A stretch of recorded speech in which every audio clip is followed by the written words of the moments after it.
Take a look at where we are right now, 9/20/24, right down here, predicting around a -6% annual return over the next 12 years. Now, there's no saying whether that would happen all at once or if that's a slow bleed, et cetera, but this is predicting negative returns for the next 12 years. So we could likely have a crash even, climb my way back to even over time, or maybe it's a slow trickle. Hello, it's Mike Preston at New Harbor Financial Group. We're all about data and insight, and our purpose is to help you understand what's going on in this world. We thought we would do something different this week, a little bit fun, and talk about 5 things that your financial advisor is not telling you. Make sure you stick around until the end so you can hear the most important thing, the most impactful thing that your financial advisor isn't telling you. So don't forget to subscribe, like the video, and reach out to us in the link in the bio down below if you want to talk to us. We're always happy to do a no-cost review, chat with just about anybody. So back to the video. The first thing that I want to talk about is that passive investing doesn't always work. Passive strategies could potentially lag behind in a very volatile market. Furthermore,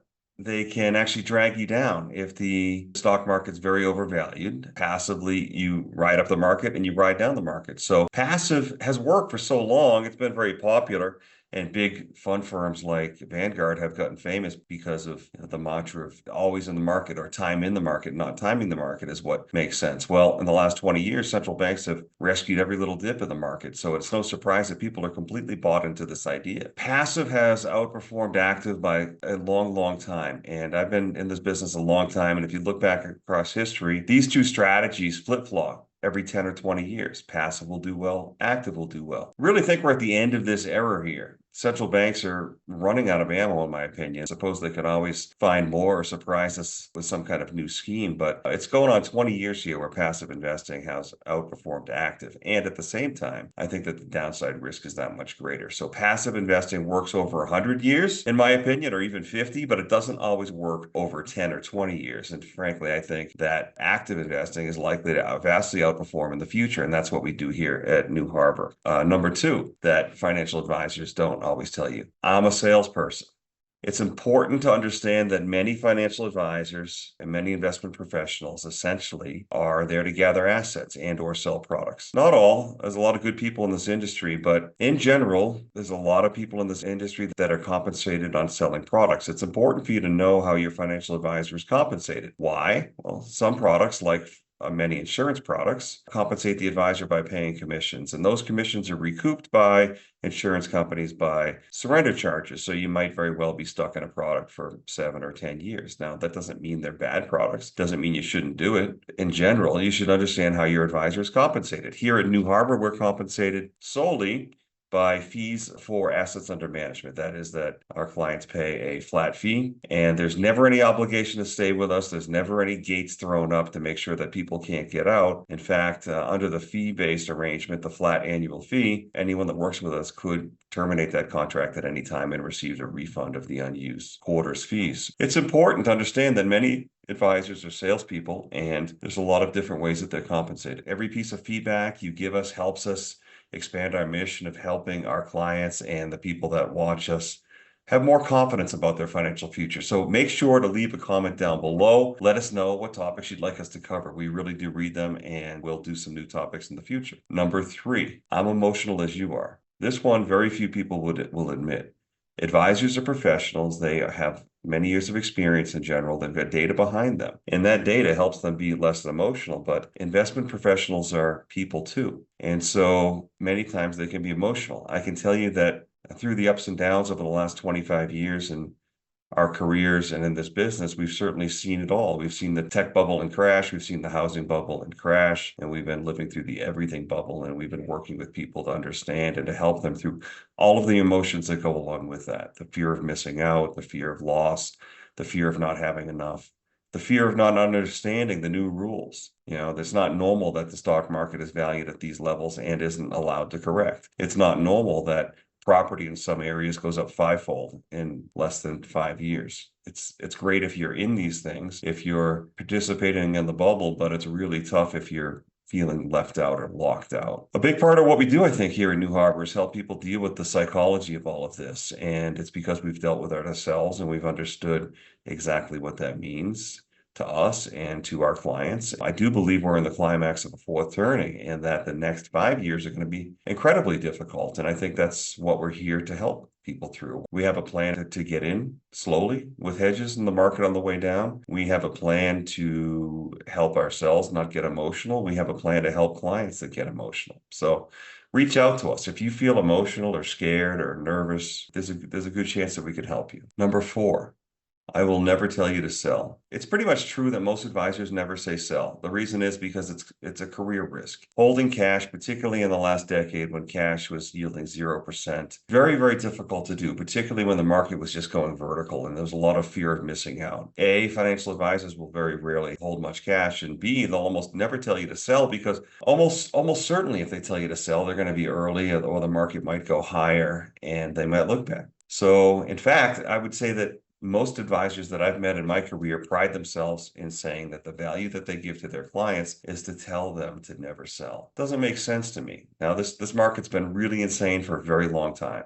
and it feels impervious, and it might be for a little longer. In fact, it probably will be for a little longer. But when it turns, our call is that this is going to turn for a long time, maybe years, maybe 10 years. So that the top that's put in this market, who knows, in the next 6 months, maybe the next 3 months, might not be seen again for 5 or 10 years. It's going to be a long psychological process. And we have told our clients to sell. We're only at 40% stocks. We're well hedged on those. That doesn't mean it's perfect, but we're making a call tactically, and that's something different in the marketplace. And lastly, not all times in history are equal. Well, this is similar to what was just said a minute ago about most advisors will never tell you to sell. Well, number 5, not all times in history are equal, is very apropos right now as we speak, because we're at the tippity top, the pinnacle of the largest bubble we will ever see, in my opinion. And so therefore, a normal 60 portfolio won't work.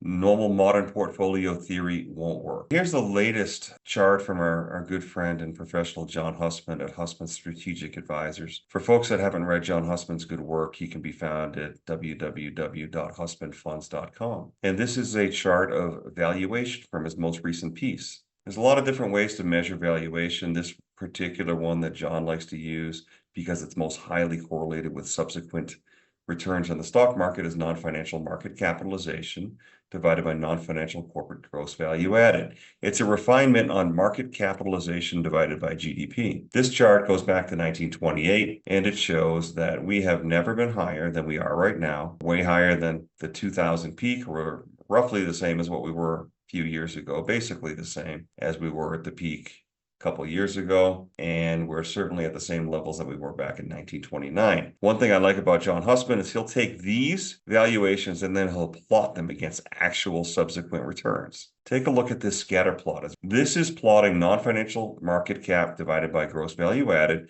which is the previous chart we just showed. And on the y-axis, actual subsequent 12-year annual total return. And so there is a high correlation between the first valuation metric and what the actual subsequent 12-year returns have been. Take a look at where we are right now, 9/20/24, right down here, predicting around a -6% annual return over the next 12 years. Now, there's no saying whether that would happen all at once or if that's a slow bleed, etc. But this is predicting negative returns for the next 12 years. So we could likely have a crash, even climb my way back to even over time, or maybe it's a slow trickle. But take a look at what we would have to go to get a 10% annual return. Well, that's right over here. That's around 0.97. Let's call that 1. Down here where we're at right now is over 3. That means we'd have to lose 2/3 of our value, down to around 1,800 or so, to expect 10% returns. In fact, that's what I think will actually happen. We will lose 2/3 of our value. Maybe it'll happen from a little higher. What we have to understand is we're on thin ice and we're playing with fire, and not all times are equal. Take a look at this chart, also from John Hussman, going way back to 1929. This line right here, the blue line, is the estimated loss to reach valuation norm associated with 10% average annual nominal returns. In other words, this line plots where this market would have to be to achieve 10% returns. Take a look at what we're looking at. As I just said a minute ago, it's an over 2/3 loss. And now we haven't actually observed a pullback to this level in quite some time. In fact, actually over 15 years since the low in 2009. There's a high likelihood, if any of this data is right, that we're looking at a loss of 60, 70% in that range, or even a little bit more. So it's all about being patient and waiting for that fat pitch. You have to understand that not all times in history are equal. And so tactical investing makes sense. We here use options and other tools to hedge. And don't forget that just selling down your position some is a hedge. Take a look at this table here. This essentially shows along this column here a loss from the peak of a portfolio. And on the right side is how much of a gain you'd have to get back to get even. So this type of chart we've shown many times. It's a pretty common knowledge in the investment community. The more you learn, the more it takes to break back even. If you lose 1%, you only need to make about 1% to break even. If you lose 5%, it's about 5%. You'd have to make around that 5% to get back to even. If you lose 10%, you need to make 11% to get back to even. If you lose 20%, you have to make 25% to get back to even. This is about the approximate trough of COVID, Black Monday in September 2022. Those two things are around 20% loss. The approximate trough of the 2001 tech bubble brought us down around 30% or so. It takes about 43% to break even. If you lose half your money, you've got to double it to get back to even. That's pretty much what happened in 1973 and 1974. And then the great financial crisis, if you lost 56%, you've got to get 127% to break even. So those are the numbers. Not all times in history are equal. Your advisor won't tell you to sell. Passive investing is not always the right thing. It doesn't work forever. And so reach out to us. Don't forget to reach out to us. Put your comments down below. Let us know if you'd like to see some other topics. We're happy to go through them, and we're happy to have a chat with you. Our link is in the bio down below. So please click on it, reach out to us. Again, leave your comments, like the video, and subscribe. We really appreciate it. Until next time, this is Mike Preston at New Harbor Financial. Thank you.